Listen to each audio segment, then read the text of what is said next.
biasa saja.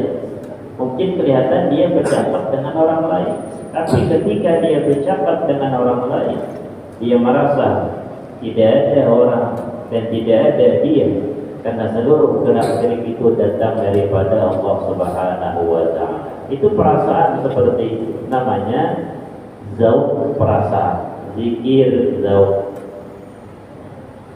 Kelihatan mungkin dia di pasar, kelihatan mungkin dia di masjid, kelihatan mungkin dia bergaul, tapi perasaannya dia tidak merasa, kecuali seluruh gerak-geriknya diintai oleh Allah, diperhatikan oleh Allah, dan seluruh apapun yang terjadi bersumber pada satu nama, yaitu Allah, satu pekerjaan, yaitu Allah, satu zat, yaitu Allah. Itu namanya zikir zauq. Jadi ketika melihat apapun yang diingatnya hanya satu, perasaannya kembali kepada Allah Subhanahu wa Ta'ala. Ketika kita melihat tulisan yang kita cari, melihat tulisan bagus, siapa yang menuliskan? Seperti itu. Kita tidak mengatakan ini dari pena siapa, siapa yang tulis? Itu kebiasaan kita. Padahal tulisan itu keluar dari pena. Cuman yang kita cari siapa yang menulis. Itu tidak berlaku bagi kita di dunia. Padahal seperti itu seharusnya. Ketika terjadi apapun, maka siapa yang melakukan? Kalau sudah bisa seperti itu, maka dia masuk pada tauhidul af'al. Mudah dia untuk mengingat kepada Allah. Barakana longsor, yang diingat bukan tanahnya, siapa yang melakukan. Padahal yang bergerak tanah. Ketika ada tulisan yang menulis itu pena sebenarnya keluar dari ujung pena, tapi yang dicari siapa yang menulis. Cuma jarang kita seperti itu ketika kehidupan sehari-hari. Nah, kenapa longsor? Karena pinggir laut. Banyak yang di pinggir laut tidak longsor. Tapi kenapa longsor? Karena berasal dari satu zat. Dan itu tidak ada kecuali pasti ada hikmah. Memang bagus di situ longsor memang. Jadi bagus kelihatan dari laut ada setai panang tadi, pada enam tadi. Pasti ada dari laut. Jadi pada tertutup hilang keindahan setai. Itu banyak bangunan-bangunan. Kata Allah, sudah waktunya nih bagus sudah ditemukan di sini. Berapa dibuat oleh Allah. Nah, selesai. Apa hikmahnya? Mudah-mudahan jalan baru dibangun. Jalan-jalan yang terbengkalai lama itu kan jadi dibangun. Yang di Pekan Arba, kasihan yang punya tanah di sana, murah jual tanah. Ada kawan punya tanah di mana? Di Pekan Arba beli. Berapa beli? Yang tanah yang sana yang menuju Pekan Pakis. Murah tak dibeli katanya. Orang perlu duit. Siap, gitu. Murah jual. Tapi kalau dibangun akan tumbuh ekonomi orang. Kalau sebahagian orang lewat sebelah belakang sana. Ada hikmahnya. Tidak ada yang tidak ada hikmah. Makanya tadi di akhir Rabbana ma khalaqta hadza batila subhanaka faqina adzabannar. Rabbana ma khalaqta hadza batila. Tidaklah engkau ciptakan sesuatu itu sia-sia. Tidak ada. Setiap gerak-gerik yang terjadi tidak ada yang sia-sia. Tidak ada yang tidak ada yang tidak ada hikmah. Seluruhnya ada hikmah, seluruhnya ada perencanaan daripada Allah Subhanahu wa Ta'ala. Jadi itu namanya orang yang bisa berzikir, perasaan zauq seperti itu bagus. Insyaallah kurang jadi orang penyalikan. Kenapa? Dia paham di belakangnya itu siapa yang melakukan. Ini pembangkang oleh para tabi'in, sebahagian mengatakan andai kata istrinya bangkang, ini kira-kira apa salahku kepada Allah sehingga Allah buat istriku hari ini membangkang kepadaku.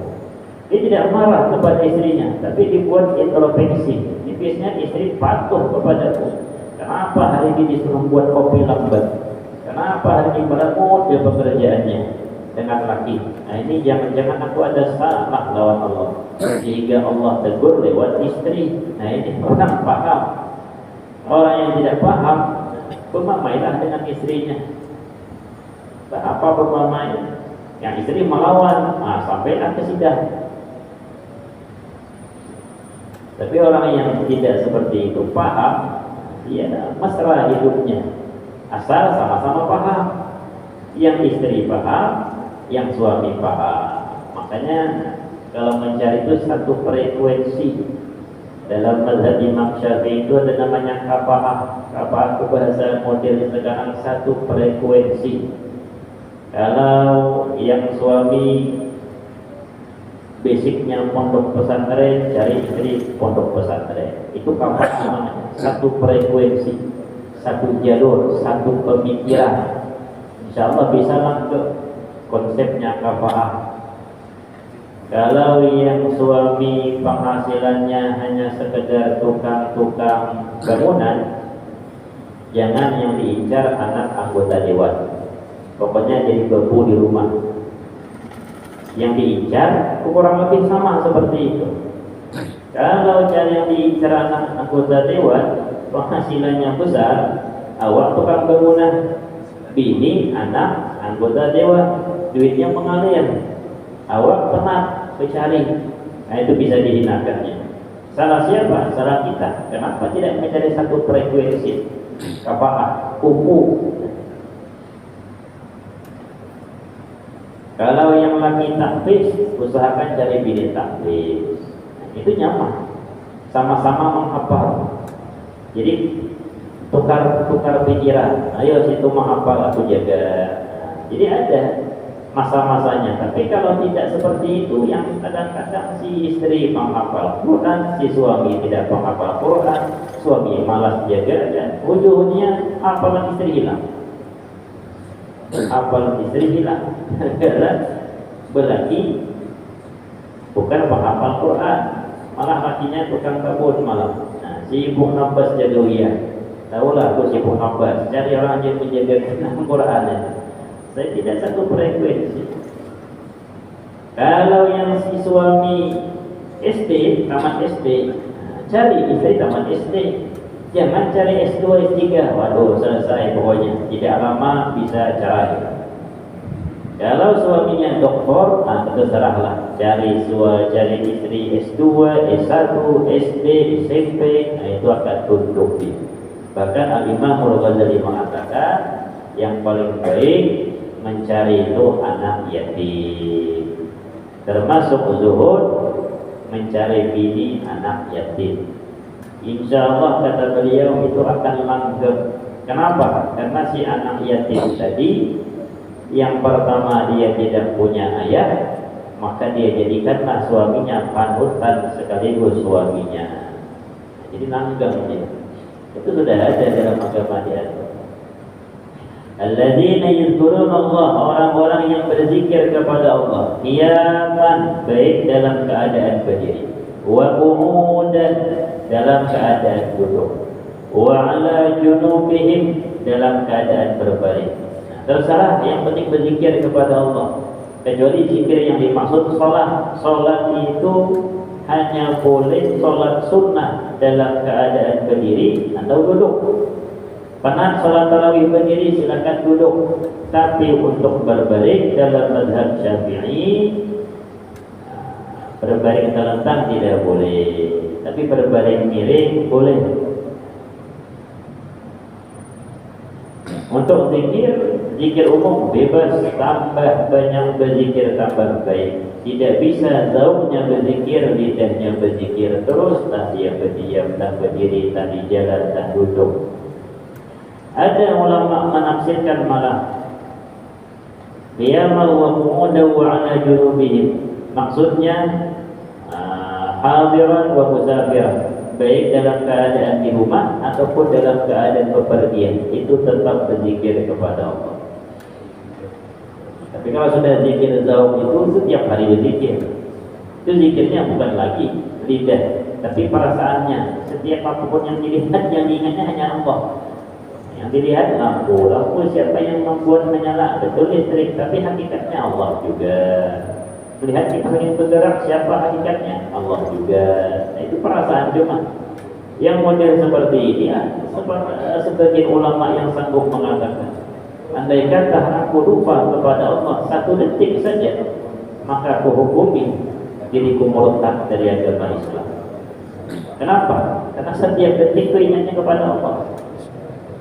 Al-Imam Junaid Al-Baghdadi pernah berkata, orang menyangka selama 40 tahun aku berbicara dengan orang, padahal aku berbicara dengan Allah Subhanahu wa ta'ala. Bukan orang tua Allah, tidak.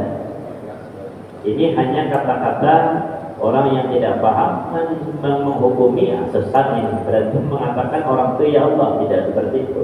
Cuman hakikatnya lawan kita berbicara itu tidak akan sanggup berbicara tanpa izin daripada Allah. Termasuk diri kita sendiri tidak akan bisa berbicara tanpa izin yang menggerakkan Allah Subhanahu wa ta'ala. Kullu yawmin huwa fi sya'n. Tiap-tiap detik, tiap-tiap saat Allah yang mempunyai urusan. Menciptakan, menghidupkan, mematikan, memuliakan, menghinakan, menguruskan, menggemukkan, itu urusan Allah Subhanahu wa ta'ala. Kita bagaimana? Kita ini hanya sandaran af'al Allah, sandaran gawian Allah. Hakikatnya kita tidak bekerja apa-apapun. Cuma jangan menjadi Jabariyah. Paham Jabariyah mengatakan seluruhnya datang daripada Allah, sehingga hilanglah syariat. Ketika dia mencuri, dia tidak bisa dihukum. Kenapa? Karena yang mencuri Allah Subhanahu wa ta'ala. Jadi paham-paham Jabariyah, paham-paham sesat. Kita Ahlus Sunnah wal Jamaah tetap ada syariat, takdir kita diperintah, namun seluruh pekerjaan kita tidak berkesan apapun, karena hakikatnya itu datang daripada Allah Subhanahu wa ta'ala. Maka harus imbang syariat hakikat. Syariat itu gawian zahir, hakikat itu pekerjaan batin. Jangan dicampur baur. Kalau dia sakit, syariatnya berobat. Ketika dia sembuh, maka bukan obat yang menyembuhkan, itu hakikatnya Allah Subhanahu wa ta'ala, hanya lewat obat saja. Jangan tidak berobat, kecuali dia mendapat isyarat memang tidak akan ada kesembuhan. Nah, inilah yang dilakukan oleh sahabat Abu Bakar Siddiq radhiyallahu anhu. Ketika ingin dicarikan khatib, beliau melarang, jangan, tidak ada harapan. Karena beliau orang besar, tahu ini kematian sebentar lagi akan datang. Jangan dicari tahu, tidak ada harapan. Sebagian orang tahu kan ada mati. Sebagian ulama tahu dia akan mati, itu tahu. Sebagian orang yang kelas-kelas tinggi itu diberitahu oleh Allah akan meninggal, itu tahu. Nah, yang model-model seperti itu silakan tidak berobat, tidak usah berobat, sudah hampir dekat waktunya, sudah hampir dekat. Bahkan sebagian wali Allah ada yang berpesan kepada istrinya, jangan terlambat pulang. Kalau terlambat pulang sampai jam sekian, maka bisa tidak ketemu lagi, sudah. Istri tidak paham, dikira main-main. Ternyata pulangnya agak terlambat sedikit. Rupa suami santai sudah di dalam kamar, berbaring dengan tangan betul-betul kayak mayit, sambil senyum. Dikira tidur, ternyata meninggal. Sengaja berbaring, tahu kematian akan datang. Takkan tangan, ada kematian, dicabut nyawa.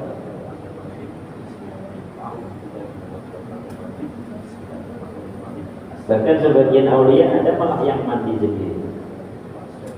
Siapa ya? Al-Imam Badawi, jangan kira Ahmad Al-Badawi.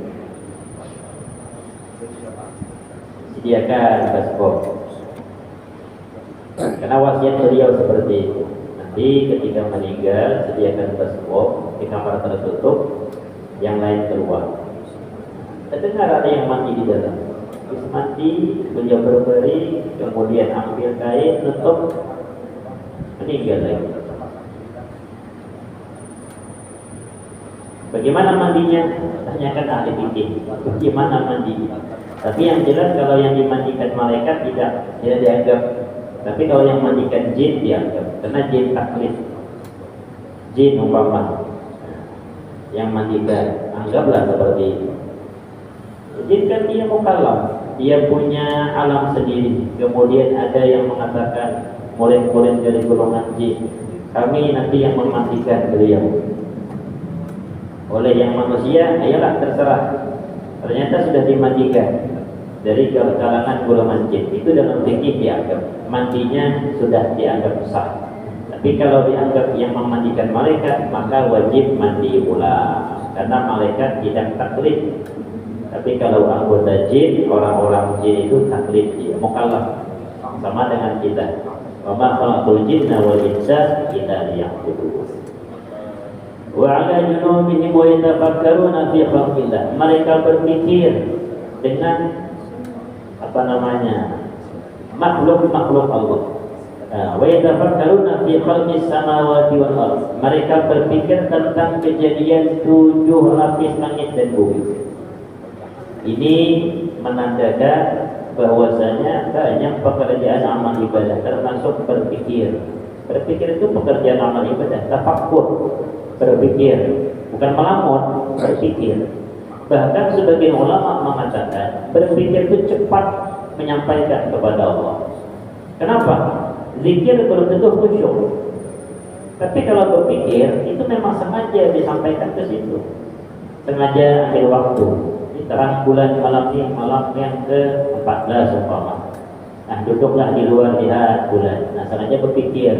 Kayak apa Allah menjadikan bulan? Nah, kan langsung ke situ. Kayak bagaimana Allah menjadikan bulan? Tingginya jauh ke atas berapa ribu kilometer itu. Bentuknya bagaimana? Dalamnya itu seperti apa?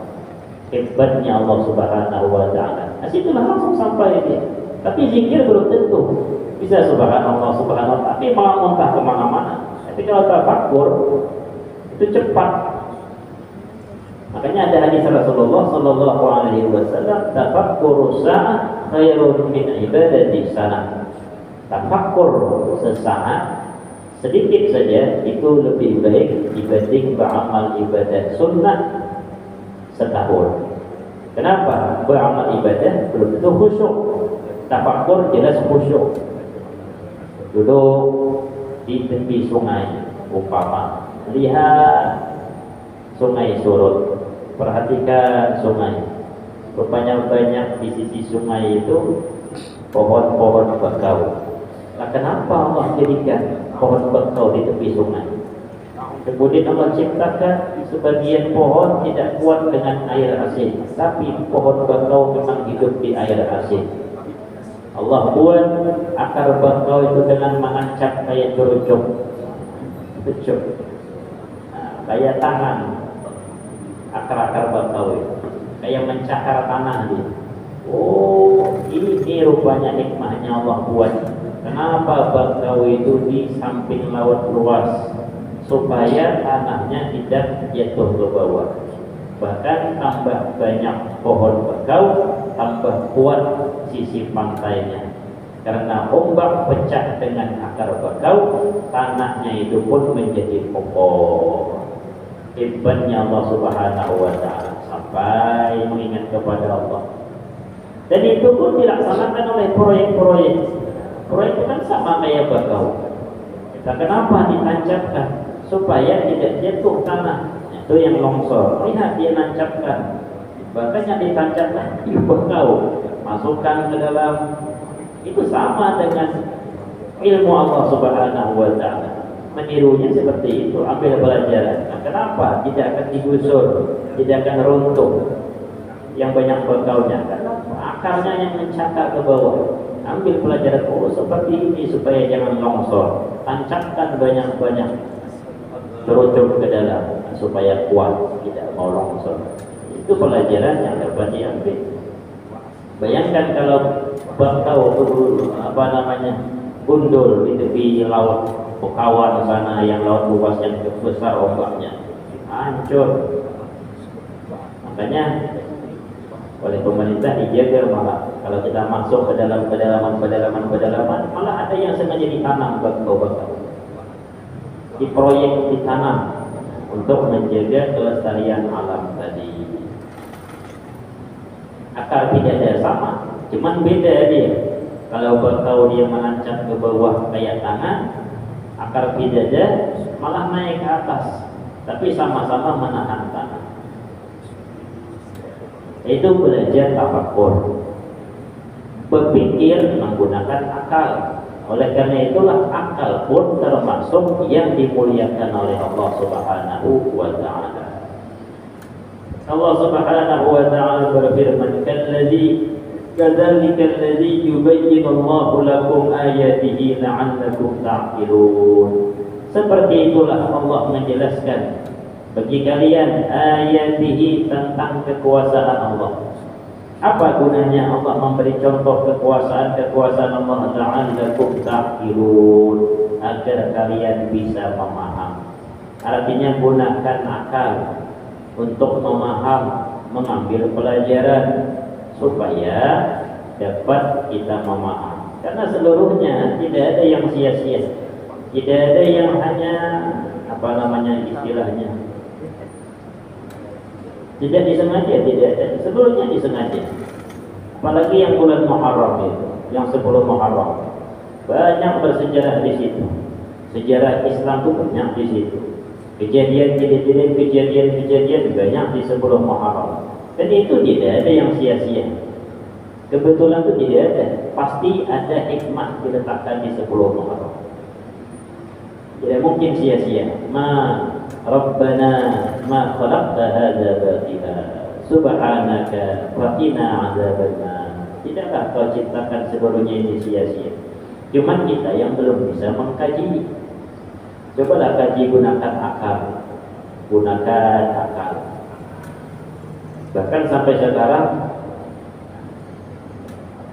kulit manggis pun jadi obat sudah.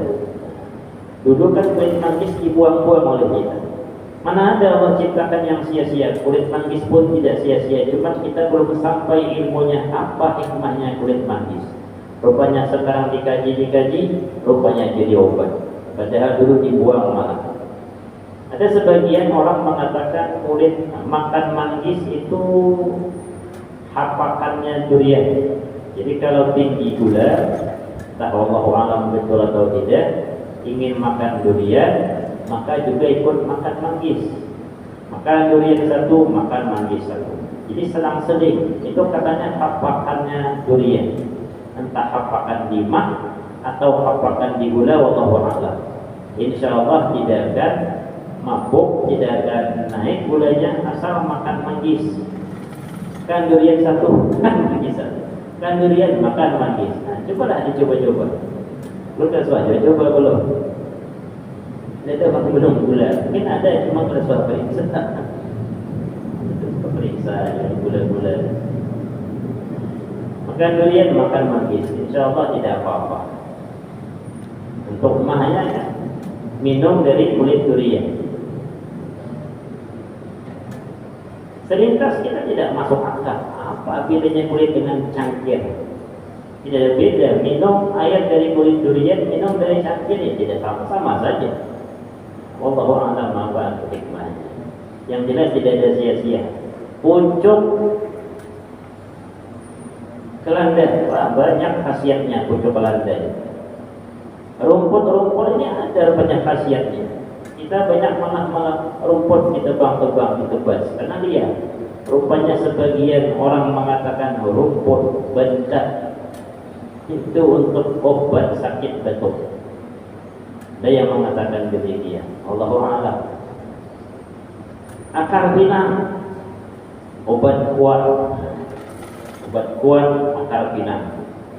Belum lagi yang di Al-Quran, madu. Itu lengkap semua itu. Madu, habbatus sauda. Cuma harus bisa meresep, bukan seluruhnya. Setiap makan banyak pasti kena penyakit, sekalipun madu. hantam madu sebotol sehari, sakit jadinya, tinggi gulanya. Bukan seperti itu, namanya keliru mengkonsumsi. Madu itu bagus. Cuman madu yang bagaimana? Madu yang di dalam Al-Quran yang Allah ilhamkan kepada lebah untuk meminum sari buah, sari daripada buah-buah. Artinya bukan madu yang sengaja dipelihara, tapi madu yang di hutan itu yang asli. Itu tak kemana-mana Allah ilhamkan. Cari di sini, cari di sini, dia terbang kemana-mana di hutan. Buatlah dia sarang. Kalau yang di sarang yang sengaja diternak itu kadang-kadang diberi minum air gula kadang-kadang. Beda sudah. Di madu yang memang sarangnya itu, yang memang dia hidup di hutan, yang Allah ilhamkan kepadanya untuk mencari, memilih sari hati tanaman-tanaman tadi. Kemudian keluarlah dari lidahnya madu. Nah, situ yang paling baik, madu hutan. Dan jangan lebih minumnya. 1 sendok sehari, 2 sendok sehari. Bagus untuk kesehatan, obat. Habatus sauda sama obat. Cuman harus yakin. Kalau tidak yakin, susah. Kita kadang-kadang lebih yakinnya dengan kimia dibanding herbal. Padahal kimia itu pun pasti ada efek samping. Sekurang-kurang efek samping ngantuk. Kita cari obat di mana, di apotek. Kita tanya, ada efek samping? Oh, tidak ada efek samping. Di hati berbual, ada efek samping. Setiap obat pasti ada efek samping. Sekurang-kurangnya mengantuk. Setiap obat pasti ada efek samping. Bahkan dokter pun mengatakan, kita ngantar orang sakit, dah lama dia minum obat, bahkan orang sakitnya minta obat berlebih. Apa kata dokter? Jangan. Kalau ginjal nanti kena, saya kasih obat dua macam saja. Tidak bagus minum obat banyak-banyak. Iya, dokter mengatakan nanti ginjal yang kena. Kalau ginjal kena tambah parah. Oh, seperti itu. Iya, kata dokter, obat itu ada pengaruhnya. Ini orang apotek mengatakan tidak ada efek samping. Jelas ada. Makan banyak saja ada efek samping. Apa efek samping makan banyak? Malas beramal ibadah. Itu efek samping itu makan banyak. Kekenyangan, sakit perut, efek samping. Jadi tidak ada yang sia-sia. Kita disuruh berpikir oleh Allah supaya memahami apa yang Allah buat ini. Berpikir untuk bisa sampai kepada Allah, silahkan. Ini cara tafakkur, mengambil hikmahnya, atau berpikir afala ta'qilun tadi, berpikir mengambil ilmu yang Allah simpan di dalam benda-benda yang ada di dunia. Oleh karena itulah akal itu dimuliakan. Akal itu dimuliakan di dalam Islam. Akal terbagi dua. Ada yang namanya akal itu gharizi. Akal itu terbagi dua. Ada gharizi. Gharizi itu akal yang paling dasar, tidak akan bertambah, tidak akan berkurang. Itulah yang membedakan kita dengan hewan. Sebodoh-bodohnya orang, tidak pandai matematika, tidak pandai bahasa Arab, tidak pandai bahasa Inggris, tidak pandai berhitung, tidak pandai kimia, karena tidak pernah sekolah. Tapi dia tahu mana kotoran, mana tidak kotoran, mana dia tahu duit dan yang tidak duit. Itu namanya akal gharizi. Itu yang bedakan kita dengan hewan. Dan dia akan sempurna ketika umur 28 tahun. Tidak akan bertambah daripada akal yang ada. Tapi ada yang kedua, namanya akal muktasab yang dicari. Itu yang namanya ilmu. Tambah pengalaman, tambah dia berakal. Tambah dia pengalaman, tambah ilmunya. Paham matematika, paham berhitung, itu akal. Jadi beda-beda ilmu orang tersebut. Nah, itu namanya muktasab dicari. Tapi yang dasarnya itu pemberian Allah, tidak bisa ditambah, tidak bisa dikurang. Menurut kecerdasan yang diberikan oleh Allah. Kadang-kadang ada IQ orang yang diberikan oleh Allah tinggi. Sekali saja disebut dia ingat. Mana contohnya? Imam Bukhari tidak pernah bawa kitab, tidak pernah nulis dia belajar. Tidak pernah nulis Imam Bukhari. Marah gurunya. Kenapa engkau ketika aku bacakan hadis kata gurunya tidak pernah menulis? Yang lain menulis, kau tidak menulis. Jadi gurunya lama-lama bacakan hadisnya santai tidak tulis. Kata Imam Bukhari, sudah ku catat. Di mana kau catat? Di dalam sini. Nah, coba kau sebutkan dari pertama sampai akhir belajar 1 jam hadis yang disebutkan dari awal sampai akhir masuk di sini semua. Namanya IQ-nya tingkat tinggi, pemberian Allah abarizi itu. Tidak menambah dengan ilmu-ilmu tadi. Tapi ada yang di bawah diberikan oleh Allah, yang kadang-kadang dihafalkan, diulang-ulang 3 kali, 4 kali, 10 kali baru bisa ingat. Makanya orang-orang menghafal Quran tidak seluruhnya setahun. Ada yang 3 tahun rata-rata. Ada yang setahun tinggi IQ-nya berarti. Ada yang sampai 5 tahun, itu di bawah standar. Tapi kalau lama-kelamaan kuat imannya, dia tetap akan dapat man jadda wajad. Barang siapa sungguh-sungguh, Allah tidak menyia-nyiakan, pasti diberikan oleh Allah Subhanahu wa taala, termasuk memaham ilmu agama. Mudah-mudahan kajian kita bermanfaat. Al-Fatihah. A'udzu billahi minasyaitonir rajim. Bismillahirrahmanirrahim. Alhamdulillahi rabbil alamin arrahmanir rahim maliki yaumiddin. إياك نعبد وإياك نستعين اهدنا الصراط المستقيم صراط الذين أنعمت عليهم غير المغضوب عليهم ولا الضالين آمين. آمين يا الله. بسم الله الرحمن الرحيم. الحمد لله رب العالمين والصلاة والسلام على أشرف الأنبياء والمرسلين وعلى آله وصحبه أجمعين. اللهم إنا نسألك السلامة في الدين وعافية في الجسد وزيادة في العلم وبركة في رزقي وتوبة قبل الموت ورحمة عند الموت ومغفرة بعد الموت. اللهم هون علينا في سكرات الموت والنجاة من النار والعفو عند الحساب. وصلى الله على سيدنا محمد وعلى آله وصحبه وسلم والحمد لله رب العالمين. تقبل الله